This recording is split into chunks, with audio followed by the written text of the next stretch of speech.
Hello everyone, and welcome to the second part of the series, which is the legacy and significance of Maryada Purushottam Prabhu Shri Ram. Thank you for viewing this video. As always, please don't forget to like and subscribe to our channel Sharang and Sharvari.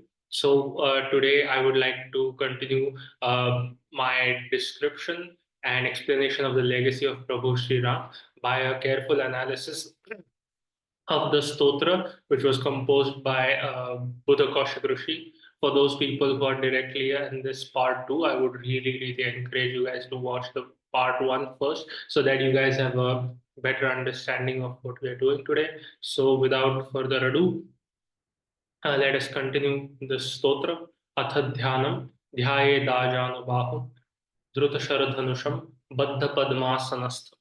That is, I meditate on Prabhu Sri Ram, who is, and Prabhu Sri Ram had an interesting mutation, or he had a different let's just say a blessing where his arms were reached all the way up to his knees. That is, he had long, massive arms for a human being. And it is said that Prabhu Sri Ram was an archer par excellence, and he could. So you can imagine that if someone has such massive arms, he's probably able to draw the bow back much further because his arms have the strength that a man's arms usually do not have, and this would of course make him a much ferocious archer.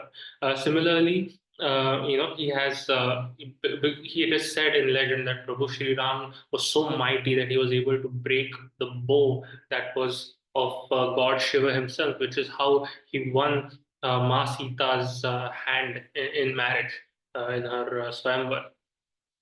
uh, Pitam Baddha Padmasanastam. So Baddha Padmasana is basically like a yoga position where you sit cross-legged and you entwine your feet through your thighs, and it is again a lotus position. And I want you to just pay close attention to how many lotus analogies you find here.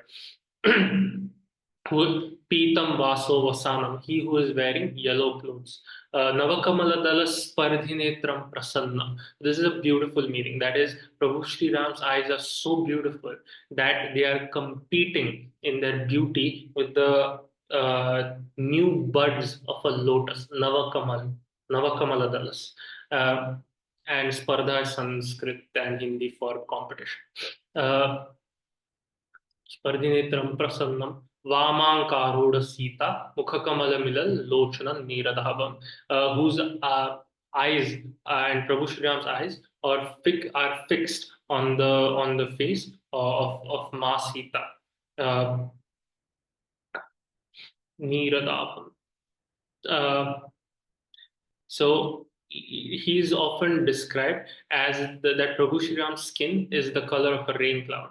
And this has particular significance because in modern day India, there's this Indians somehow feel ashamed of their own skin color and everyone wants to have a fairer skin. And I just want you people to know and understand that Prabhu Shri Ram, Maryada Purushottam, the man that we all seek to emulate, he's described as the color of a rain cloud. So rain clouds are dark, right? They're not the white clouds that you see, they're dark. So this is, and we in India, we have this concept of savala, which basically translates to brown. So guys, do not be ashamed of your own skin color, guys and girls, be proud of the way God made you. And trust me, Prabhu Sri Ram had a brown skin. So why should we feel any bad about having this color? In some way, that's a very small part of his legacy that we carry forward, at least his color, and hopefully a little bit of his character. Nana Lankara Deeptam Dadata Murujata Mandalam Ramachandram. That is, he had his hair arranged in a form of a so like it's a particular arrangement of braids that he wore on his head, and this can be seen as akin to that of a Rastafari, but not exactly. And yeah, so.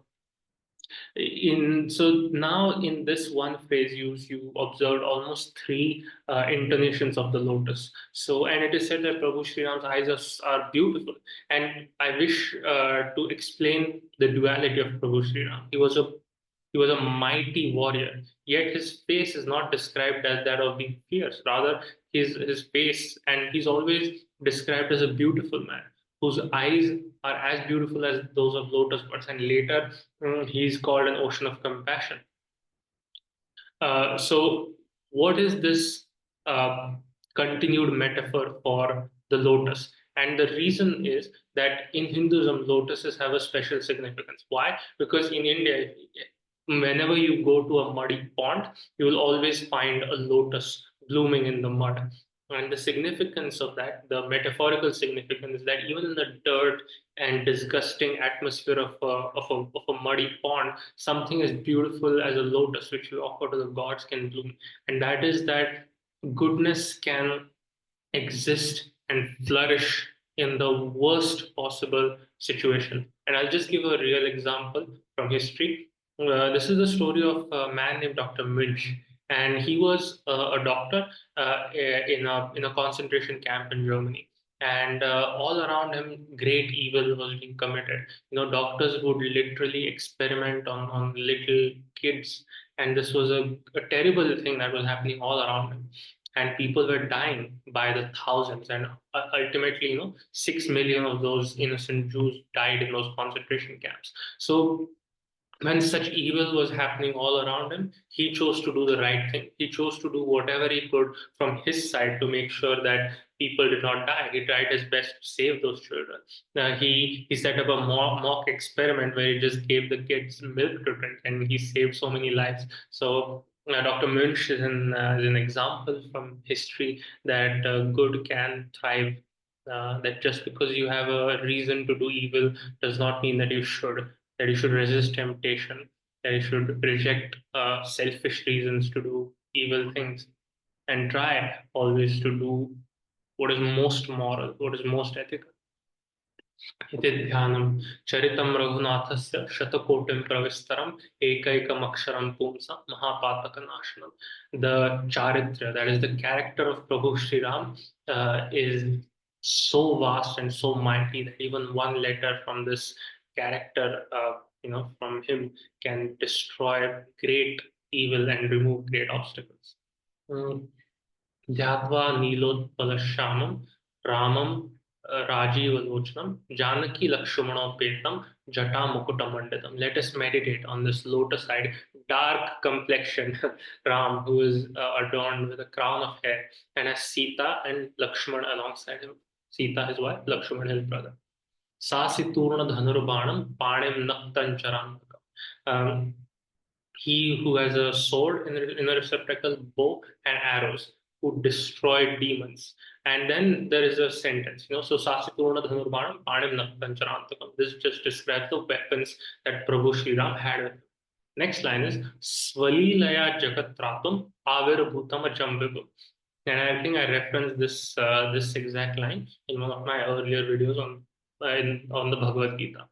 So this is a phrase about Vishnu. Lord Ram is considered an avatar of Lord Vishnu, and it is said about Lord Vishnu that whenever there is adharma, that is a comparable word for adharma can be evil, but it's not exactly that. So I'll go into detail what exactly is the difference between dharma, adharma, and evil and good later. So when great evil is happening on this earth, then Lord Vishnu takes human form to save humanity. And he has taken, it is said, 9 avatars thus far. One avatar, Kalki, he will take that avatar, assume that sometime in the future. And Lord Ram was an avatar of Vishnu. So it is said that Vishnu, through his own Leela is divine cosmic munificence, decided to take human form upon this earth.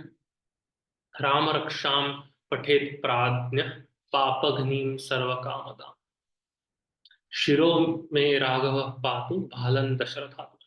So he who recites the Ram Raksha will be protected from all sins, or he will destroy the sins within your heart, and he will grant your blessings. And I will pause this video here and describe further exactly as we proceed through the Stotra, the meaning. And thank you very much for your attention thus far as we proceed through Buddha Kaushik Rishi's Ram Raksha Stotra. Please like and subscribe. Let us know in the comments what you think about these videos. I appreciate your feedback greatly. Thank you and have a good day.